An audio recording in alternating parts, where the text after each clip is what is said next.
All right, support department cost allocation. Look at a basic question, and that is, what does it really cost us to produce something? What does it really cost us to deliver a service? Now, we've talked a great deal about incremental cost, variable cost, fixed cost, the cost per unit, etc., and where we might ask that particular question, whether it's incremental cost or average cost. Well, one of the other interesting questions that companies need to know is, well, what is the total cost? And total cost is made up of not only all of those manufacturing costs, but also to an allocation of some of the support departments.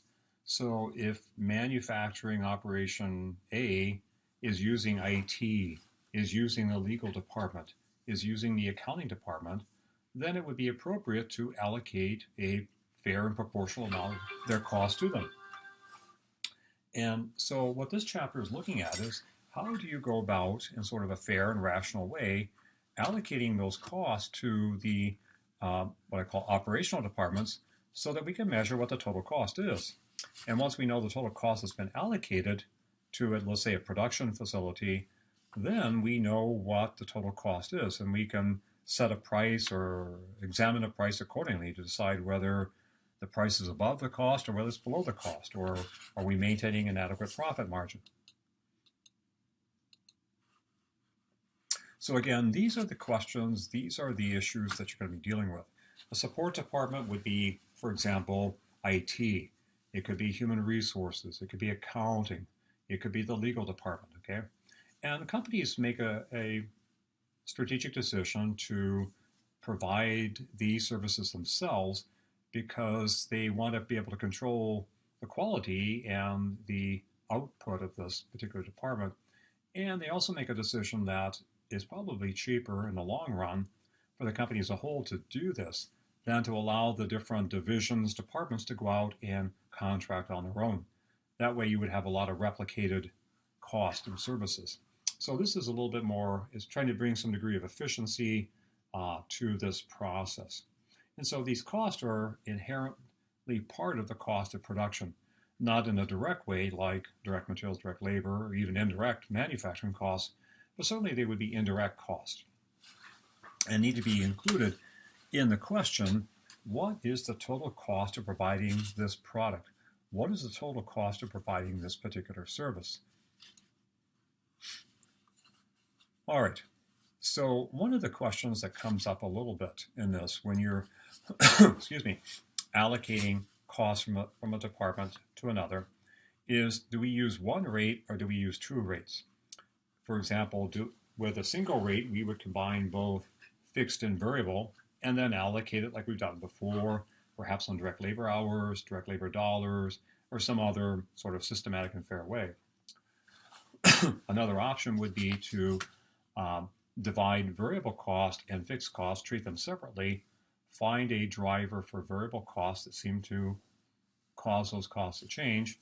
Now, with fixed costs, by their nature, they're not going to change much, but we could find a way to allocate those costs. And then also, too, we would know then, once those costs have been allocated, well, these seem to have some impact on, activity seems to have impact on this cost.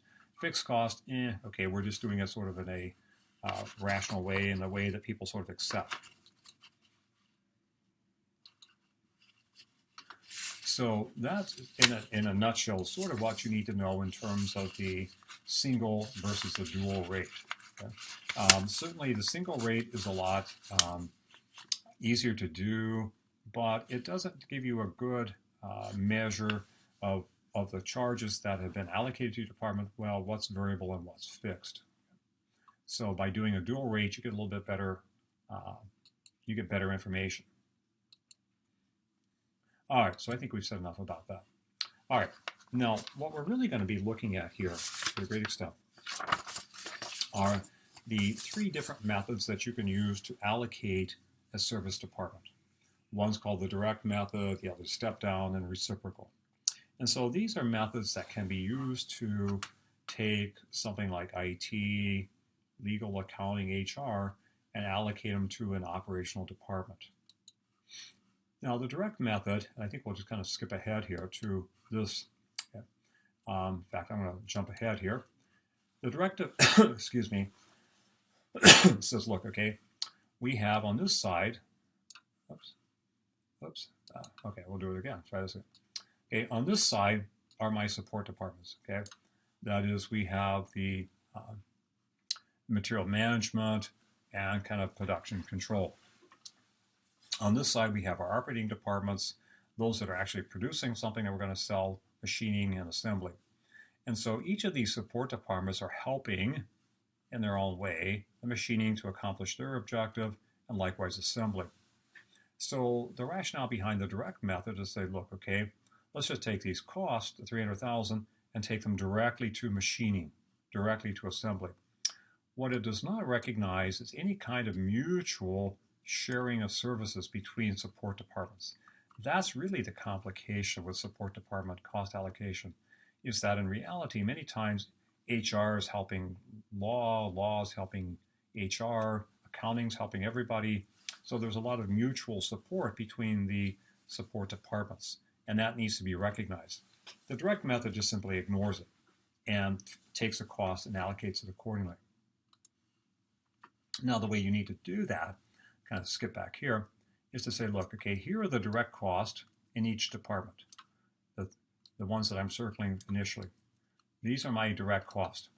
Now, if I say, for example, engineering and production control, okay, well, how are we going to do that?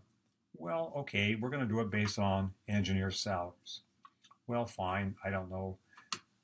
Seems to be one way that we can do it. Likewise, the materials management, okay, how many labor hours do we use managing the materials?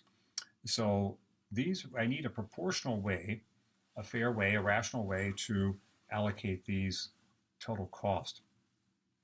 So what we're saying is that the engineering production provides 30% of its activities to materials management, 50% to machining, 20% to assembly. Likewise, material management, based on engineering hours, provides 10% of its work to engineering and production, 20% to machining, and 70% to operating. Now, the direct method would simply say, okay, fine, we're not going to recognize any of the shared costs between these two support departments. So instead, what we're going to do is take the, in this case, the 300,000, and it's going to be allocated going back to those the proportions that we have here. The engineering salaries, the two engineering salaries in machining and assembly. You know, the allocation of materials management would be based on the hours that is spent only helping machining and assembly. Okay, I ignore any, there's no sharing of cost between these two. So the 300,000 would be taken directly over here. The 264 would be taken directly over there. And I would allocate the cost accordingly. Now the step down, excuse me, the step down method is a little bit of a compromise. And what it says, okay, we're gonna create a sequence. Okay, we're gonna recognize to a certain extent that there is a degree of support between the support departments. But we're not going to do it mutually. That is, we'll set a priority and there'll be sort of a cascading effect. And so what I mean by that is that we will, for example, allocate the engineering and production control first. So it will allocate its cost to the other support department, material management, then to the two production departments, so that all of its costs are then allocated. Then you step back and say, okay, now material management's total cost, okay, is direct cost plus what got allocated to it from the engineering production, gives you 354. Those are going to be taken directly to the machining and assembly department. So in this case, we would just simply do it on the basis of those salaries that we have in the previous slide there, and allocate the 300,000, the 90, the 150, and the 60. Okay. Then this one is done. Then I would take the direct and the allocated cost, which equal 354, and allocate it just like I did with the direct method. Take it directly to these operational departments. Now, when all of this is said and done, all these costs are now over here in these operational departments. Now, you could switch the order, whatever one you want. It doesn't matter. Sometimes people say the largest dollar, the largest percentage. Don't worry about that. No matter what you choose, it's an arbitrary choice. The order in which I allocate a support department. For quizzes, for exams, you will be told allocate this department first. Now, some people would say that the department that allocates the greatest percentage of its work should be allocated first. So, for example, engineering provides 30% of the work for materials. Materials only provides 10%. So under the step-down method, most people would probably advocate that I do it this way. Take the engineering production management, allocate it first, then what's left over, okay, that would be allocated materials management, okay, just like we did in the other one, then allocate it.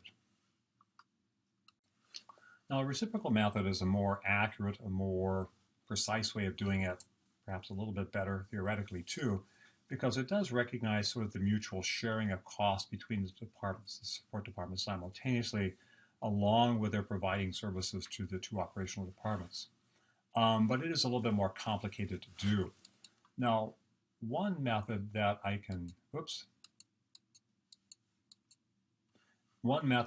use to allocate these support departments is called the iterative method.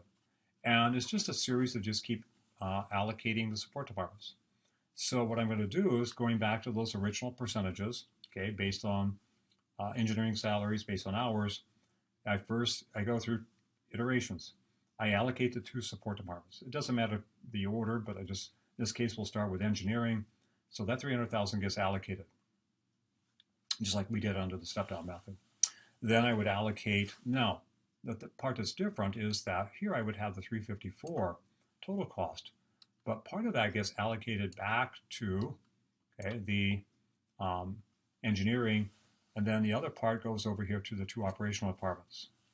So now I've done one iteration, now I start again. So the 34,400 gets carried over here to these three departments, and then I take the 10,820 and allocate that accordingly. So it's it doesn't take very long with only two support departments to go through this 4 or 5 times. By the time I get down here to $30 or $40, essentially I'm done. I could just say, hey, I'm done. We were talking about close to $1 million. Fine. If I'm $30 or $40 difference, it's not going to make any difference. So this looks kind of clunky, but it's far easier to do than trying to calculate using simultaneous equations, which is another way that you can do it.